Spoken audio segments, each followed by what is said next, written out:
নমস্কার। আজকে এক শ্রোতা বন্ধুর প্রশ্ন নিয়ে উপস্থিত হয়েছি আমরা। উনি জিজ্ঞাসা করেছেন যে মোক্ষ লাভের জন্য যে লক্ষণগুলো নিয়ে আলোচনা করার দরকার আপনি কি একদিন করবেন? তো সেই দিদিভাইটার কথা রাখতে আজকে তার প্রশ্ন নিয়ে আমরা এসেছি।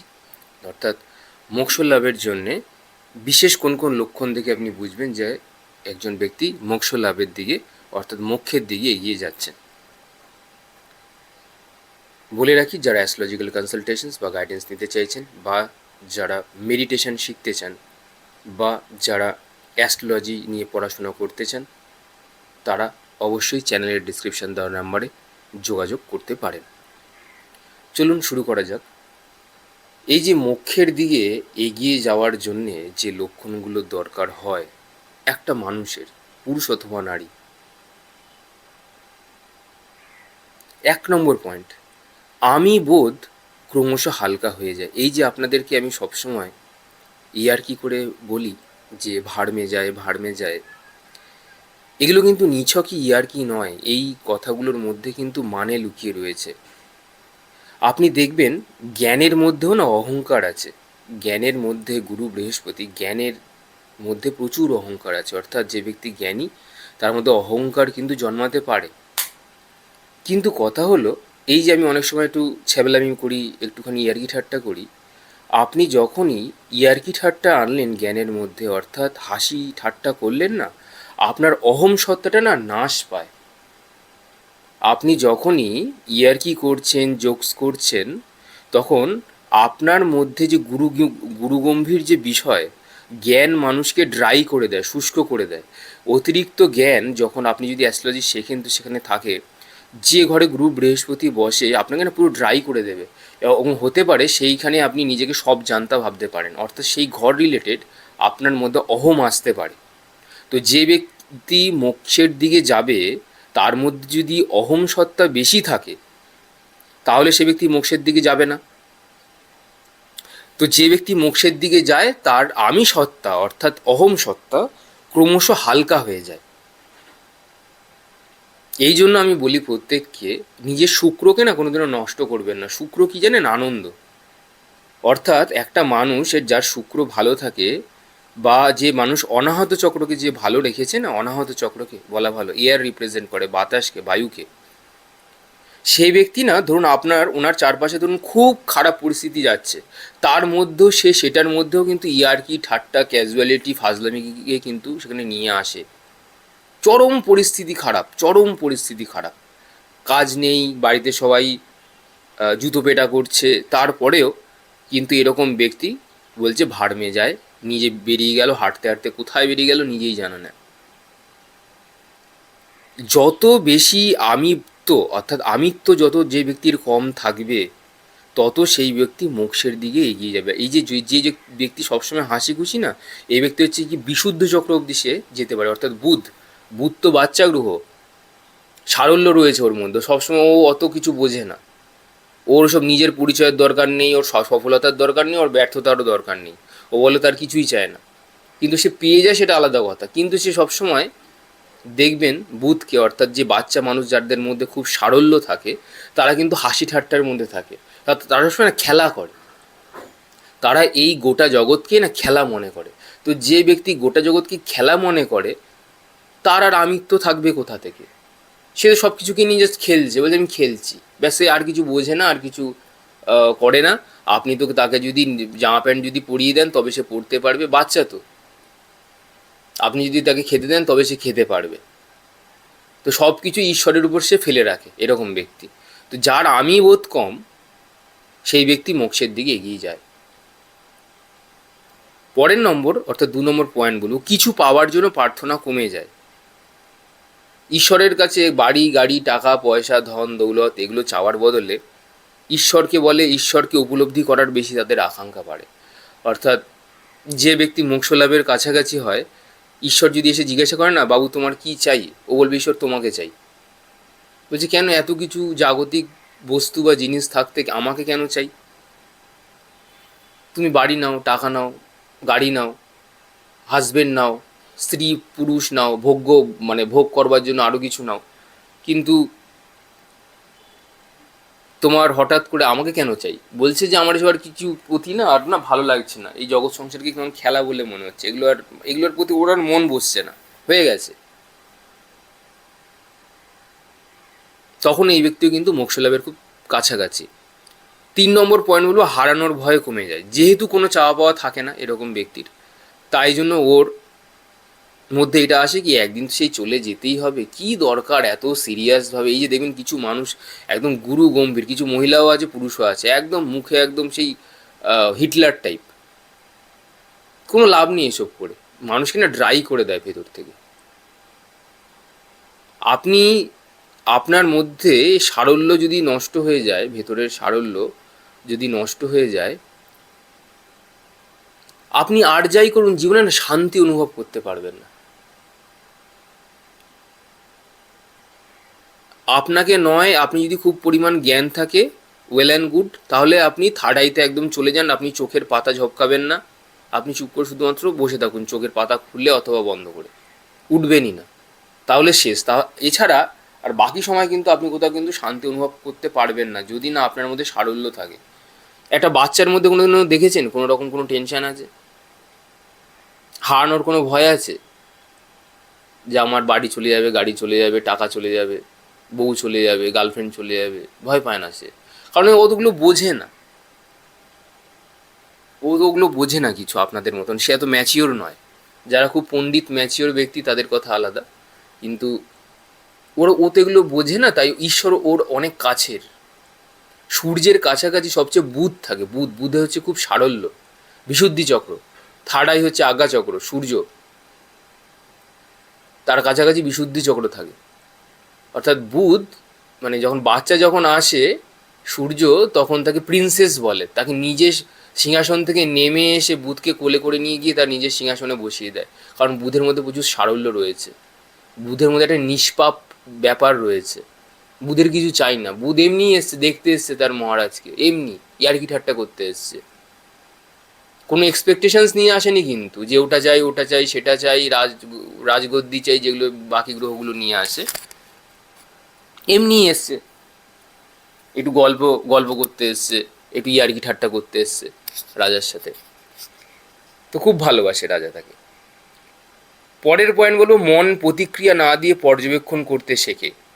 4 নম্বর পয়েন্ট, অর্থাৎ যখন আপনার মধ্যে কোনো রকম বিকার ওঠে, অর্থাৎ রাগের কোনো বিকার বা কামের কোনো বিকার, তখন সেই ব্যক্তি কোনো প্রতিক্রিয়া দেয় না, যে ব্যক্তি শুধুমাত্র সেগুলোকে অবজার্ভ করে, অর্থাৎ সাক্ষী হিসেবে যে ব্যক্তি থাকে অল টাইম, নিজের যত রকম বিকার আছে তার মধ্যেও কোনো ব্যক্তি যদি সাক্ষী হিসেবে যদি থাকে, তাও কিন্তু এই ব্যক্তি কিন্তু মোক্ষ লাভের খুব কাছাকাছি।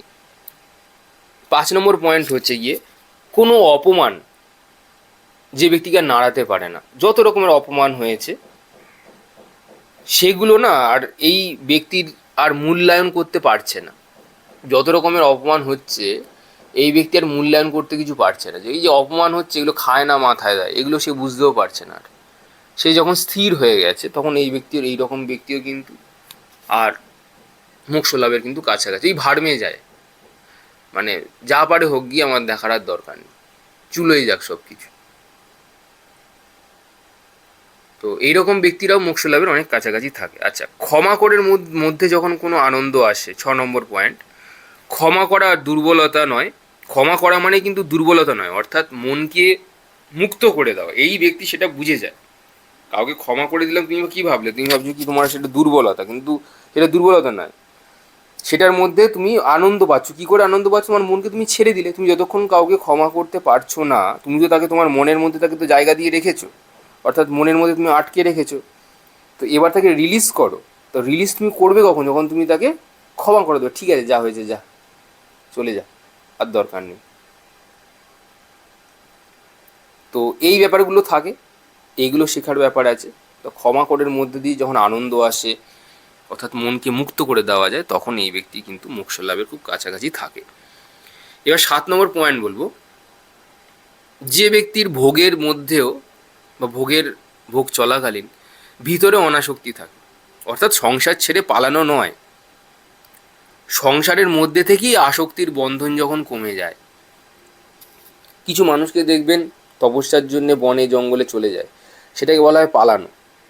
ভয়ে পালান, কারণ সংসারের মধ্যে প্রচুর তাপ আছে, প্রচুর চাপ আছে।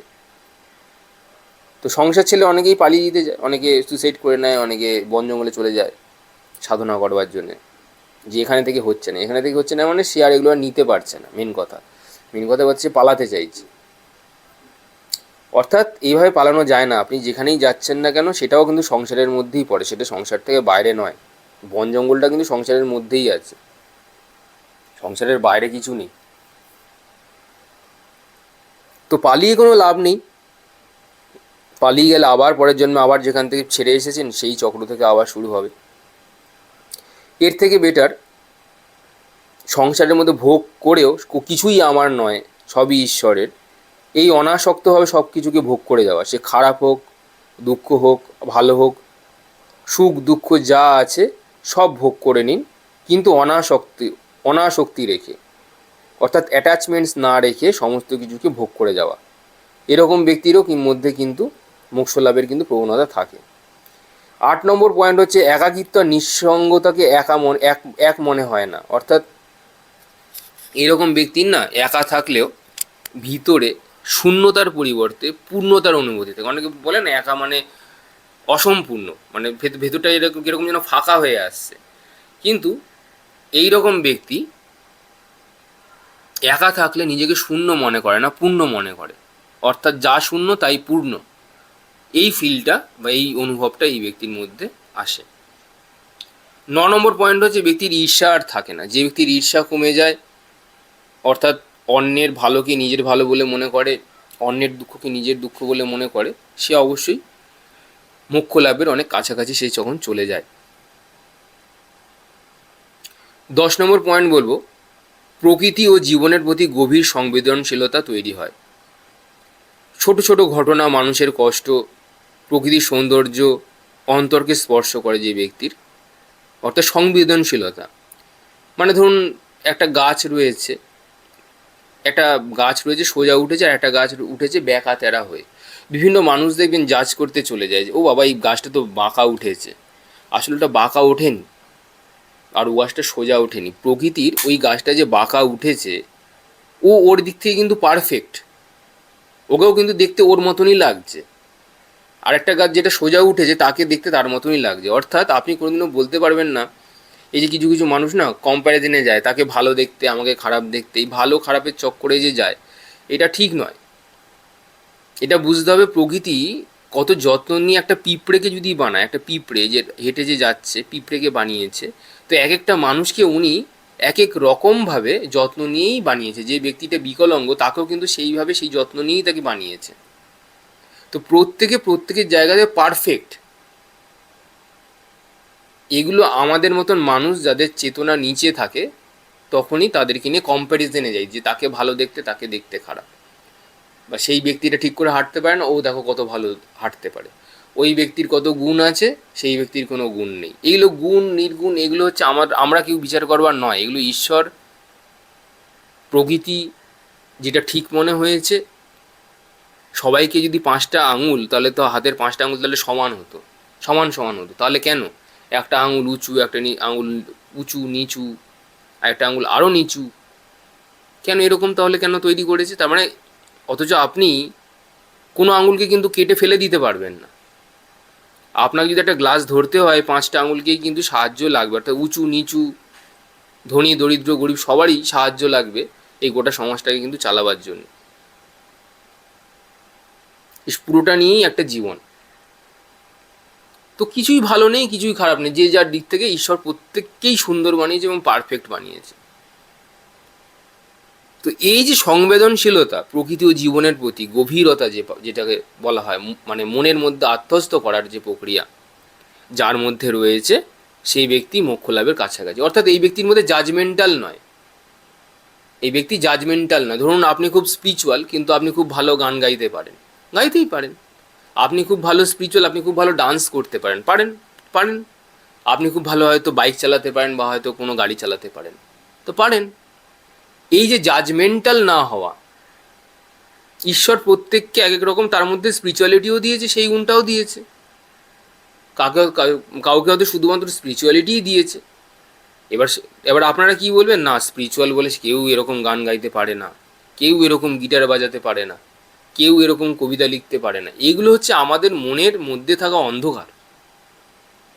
কেউ এভাবে গাড়ি চালাতে পারে না, কেউ এরকম হাস্য রস কৌতুক করতে পারে না, সে আবার স্পিরিচুয়াল নাকি? এগুলো হচ্ছে আপনার তৈরি করা বাউন্ডারি, আপনার মনের মধ্যে থাকা তৈরি করা বাউন্ডারি, যে সে এটা করতে পারে না। সে কিন্তু সেটাই করছে, এটা আপনি কল্পনাতেও আপনি ভাবতে পারছেন না। একটা স্পিরিচুয়াল মানুষ কি করে গিটার বাজাতে পারে, প্রেমের গান কিভাবে সে গাইতে পারবে? এটা আপনার সন্দেহ। এবং আপনার এই সন্দেহকে উপেক্ষা করিতে প্রকৃতি দেখ, প্রকৃতি বলছে আচ্ছা তাই, তোর বাউন্ডারির বাইরে গিয়ে আমি এই প্রকৃতিকে বানিয়েছি, তোকে আমি সৃষ্টি করেছি, তো আমি যেরকম চাইবো, যাকে যেরকম চাইবো তাকে আমি সেভাবে আমি সৃষ্টি করব। এটা প্রকৃতি বলেছে, এটা আমার নিজের কথা নয় বা কোনো বইতে লেখা নেই। আমরা বা আপনারা যা ভাববো তার সেই ভাবনার অনেক উপরে রয়েছে প্রকৃতি, আদি শক্তি মহামায়া। তার কাছে রূপ রস গন্ধ স্নেহ সংবেদনশীলতা সবই রয়েছে তার কাছে। সে এক একজনকে এক এক রকমভাবে বানিয়েছে। তো যে মানুষ জাজমেন্টাল হয় না, যে সব কিছুকে মানে প্রকৃতির খেলা বলেই মনে করে, সমস্ত প্রকৃতির সৃষ্টি বলেই মনে করে, সেই ব্যক্তি মোক্ষ লাভের কাছাকাছি। তার কারণ কেন? এই যে আমাদের যে দুটো তিনটে যে নারী আছে ইরা আর পিংলা, সেই তার মধ্যে কিন্তু কোনো ডাউট নেই। আপনার মনে সন্দেহ তৈরি হচ্ছে মানে আপনি ইরা আর পিংলাতেই রয়েছেন। যেই মুহূর্তে আপনার ডাউট চলে এলো, আপনি ইরা পিংলাতেই রয়েছেন। যেই মুহূর্তে আপনার যে ডাউট সেটা যখন আপনার গায়েব হয়ে গেল, অর্থাৎ সন্দেহ যখন আর থাকলো না, তখন আপনি সুষুম্নাতে উঠলেন। পরের পয়েন্ট হলো সত্যের প্রতি আকর্ষণ বাড়ে। যে সমস্ত ব্যক্তিরা মোক্ষ লাভের কাছাকাছি থাকে তাদের সত্য অনুসন্ধানী হয়। তারা নিজের বিশ্বাসের বিরুদ্ধে হলেও তারা সত্যকে অ্যাকসেপ্ট করে নেয়। এই একটু আগে যেটা বললাম, তাদের মধ্যে কোনো সন্দেহ থাকে না। যা সত্য তারা সেটাকে গ্রহণ করে নেয়। সেটা খারাপ লাগতে পারে, ভালো লাগতে পারে, প্রকৃতির দেওয়া সত্যকে তারা অ্যাকসেপ্ট করে নেয়। পরের পয়েন্ট হচ্ছে কি, ভবিষ্যৎ নিয়ে তারা চিন্তা ভাবনা কমিয়ে, মানে অতিরিক্ত উদ্বেগ তাদের মধ্যে থাকে না বা কমে যায়। পরিকল্পনা থাকে কিন্তু অস্থিরতা থাকে না। 13 নম্বর পয়েন্ট হচ্ছে কি, কর্ম করেও নিজেকে অকর্তা ভাবে, অর্থাৎ নিজেকে কর্তা ভাব না রাখা। সব কিছু ঈশ্বর করাচ্ছেন এবং ঈশ্বরের তৈরি করা যে যন্ত্র সেটাকে উনি রিয়েলাইজ করতে পারেন। অর্থাৎ এরকম ব্যক্তি তো আত্মজ্ঞানী হয়। আত্মজ্ঞানী না হলে তো কেউ মোক্ষ লাভ করতে পারে না। তো এইরকম ব্যক্তি এই আমি কর্তা এই ভাব আর তার মধ্যে থাকে না, সব কিছু ঈশ্বর করাচ্ছেন এই ভাব তার মধ্যে 24/7 বর্তমান থাকে। আচ্ছা, পরের পয়েন্ট যেটা আগেই প্রথমে বললাম, মনের গভীরে এক নীরব আনন্দ থাকে, আনন্দও থাকে।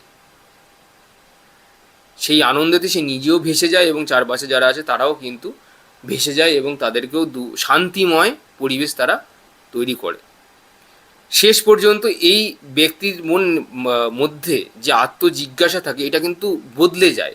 এখন সবাই বলছে আমি কি পাবো, আমি কি পাবো নিয়ে টানাটানি চলছে, কিন্তু এই ব্যক্তির মধ্যে প্রশ্নটা থেকে যায় যে আমি আসলে কে। এই রকম ব্যক্তি কিন্তু মোক্ষ লাভের কাছাকাছি, যে পয়েন্টগুলো আপনাদেরকে বললাম। অর্থাৎ যেদিন মানুষ ঈশ্বরকে নিজের পাওয়ার চেয়ে নিজের আমিকে হারানোর দিকে বেশি আগ্রহ হয়ে ওঠে বা আগ্রহী হয়ে ওঠে, সেদিন থেকেই মোক্ষ পথের যাত্রা শুরু হয়। অর্থাৎ এই আমিত্ব যখন নাশ করে ঈশ্বরকে পাবো, এইটাই যদি কারো গোল থাকে, আর কিছু নয়, টাকা পয়সা কাজ কর্ম চুলোয় ভাড়মে যায়, কিন্তু লক্ষ্য শুধুমাত্র ঈশ্বর, আর কেউ নেই, পাখির চোখের মতো, তখনই এই ব্যক্তি কিন্তু মোক্ষ লাভের দিকে অগ্রসর হয়। আজকে এই অবধিই থাক, আবার কাল দেখা হবে।